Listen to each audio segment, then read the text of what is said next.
Our programs offer many languages. Please visit suprememastertv.com/schedule. When Ms. Tricia Barker's soul returned to her body after her near-death experience, she realized that she was a different person. I asked the nurses, how long was I dead? I knew I was dead. Okay, what do you think of God? Because God's this amazing light energy. And I started talking about these things. Angels in the Operating Room. Tricia Barker's Near-Death Experience. Part 3 of 4. Continue watching to find out more.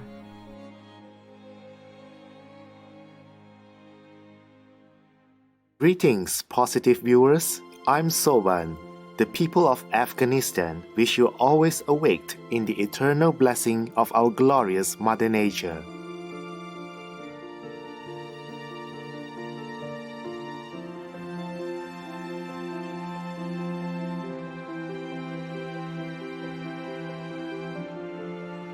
Welcome to part 3 of our 4-part series, Angels in the Operating Room, Tricia Barker's Near-Death Experience.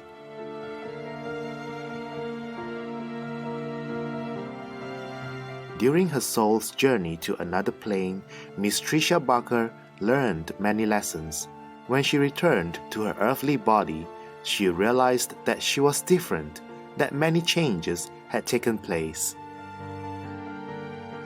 I was an agnostic at that time. I was a college student, did not care about spirituality, was not interested at all.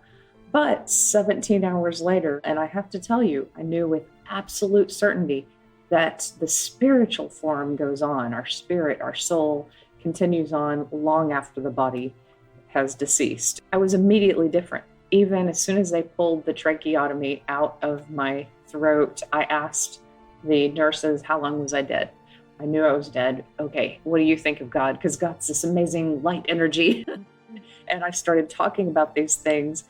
I noticed that I was more intuitive and sensitive immediately, and I could read some of my family members' thoughts, and that was disconcerting. And then I also noticed that I was outside of time. I might know something was going to happen 10 minutes before it was going to happen. There were these moments of precognition and knowing little things, that what was going to be on the radio at a certain time. So I was immediately different. In this phase, I was full of light. And I would say the first 2 years, I was nothing but light and love and happiness and joy and gratitude, just to be alive, just to walk. And then being here over time, more and more happened. And there were more and more disappointments with friends, with loved ones, with people, with things on this earth that are hard to walk through. Those moments were difficult, but I learned, okay, even though I've been given this great love, I still have to protect myself. I still have to make wise choices.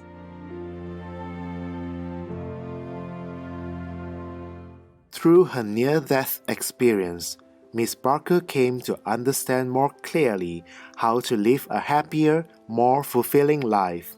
She generously shares these concepts with her students, including an insightful technique for overcoming depression.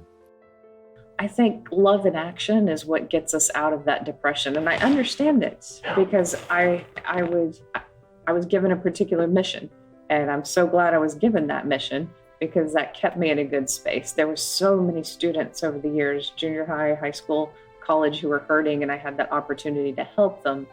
When you focus on the self, you're not happy. When you're focused on giving love to the world, you are happy.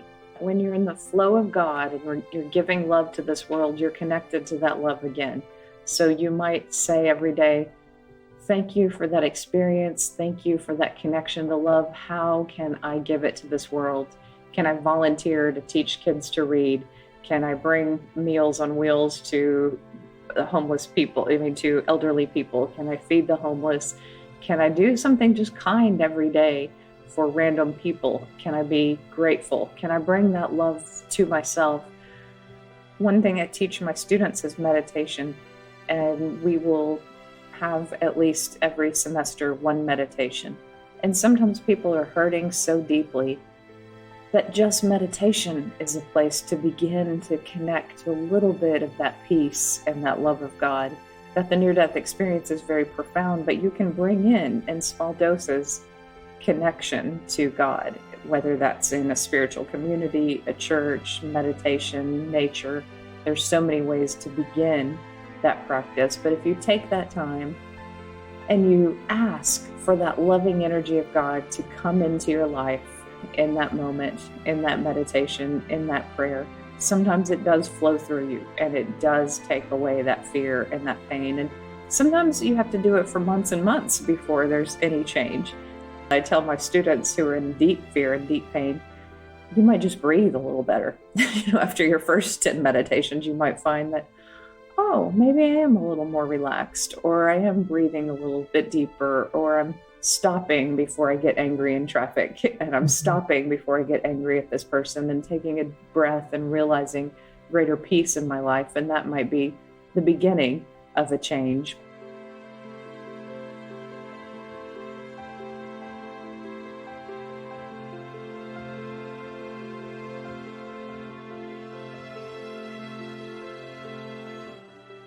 Attentive viewers will now take a moment to listen to an important message. We'll be back shortly. Please stay tuned to Supreme Master Television.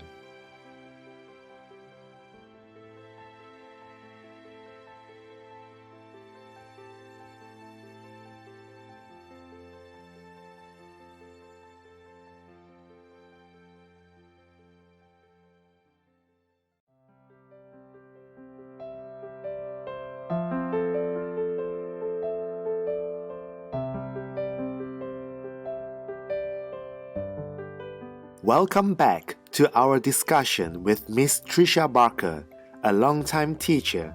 Ms. Barker often helps students overcome their fears. She next shares how she does this. Fear can be tackled in steps, and generally it's taking action in a different way. So it's stepping forward and believing that your goals will be reached if you take enough actions. Now, will they be reached in exactly the way that you wanted them to? Maybe not. You step out with faith to do something, but then you have to be aware that life is going to participate with you in ways that it may not become evident until later why you are on this path. But faith is incredibly important because it gets you out of yourself and it helps you step out into the world. And I know a lot of people battle some really deep fears and they don't even know where to begin. And I say, start with a community, start with a meditation community, a church, somewhere where you're connected to other people who can raise you up out of that fear. Because in those moments when you're with others, you can begin to pick up on some of their energy and their experience and their faith.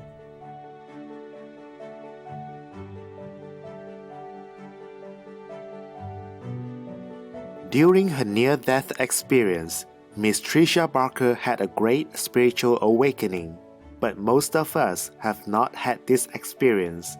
So, how do we have an awakening ourselves? There are many ways to awaken. You don't have to have a near-death experience or a close call or a second chance in order to change your life. And many people change their life gradually through meditation, through 2 years. And then one day they wake up and they think, wow, I'm so different, after all this time that I've spent in meditation. Or they do something. They join a service organization and build homes for people who are struggling. Or they do something where they're giving to this world and they wake up. Others have spontaneous connections when a loved one dies. I would say that the wish to wake up and the creative part of the spirit that looks to the heavens, that looks up to the stars, that tries to figure out why we're here, tries to figure out our purpose. I think that's a beautiful part of every human being, and honor that part of yourself, honor that childlike part of yourself. Think about it. Think about what you want to happen when you die. Do you want to connect with loved ones? Do you want to feel connected to the whole universe? Do you want all of the questions that you've ever wanted answered. And do you want to understand why everything that has happened in history happened up until this point and how we can make this world different? So think about what you want to know and be curious and be childlike.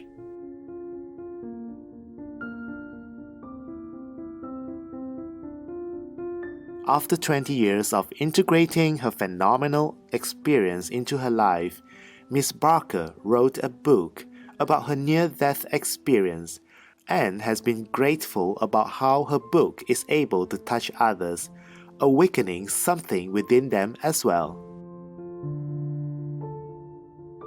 When I wrote my book, Angels in the OR, I gave it to a friend who was agnostic with me in college. And she has not been convinced by my near-death experience, all these many years. She's like, oh, I'm sure that was great for you. That was your experience. That's how a lot of agnostics think. When she read the book, she put it down and she said, I spent the afternoon thinking about what it's like when we die. And I was like, success. I finally made someone who's agnostic think about what happens when we die. And does the spirit go on? I know it goes on. I don't have to be convinced. I know that was not a dream. That was not a hallucination. That was me, the essence of me, my soul continuing on. And I'm more connected to my soul at times than I am this body. That's the truth. And yet some people need to be convinced of that. And so listening to these experiences, I think, helps activate some part of people who remember their soul.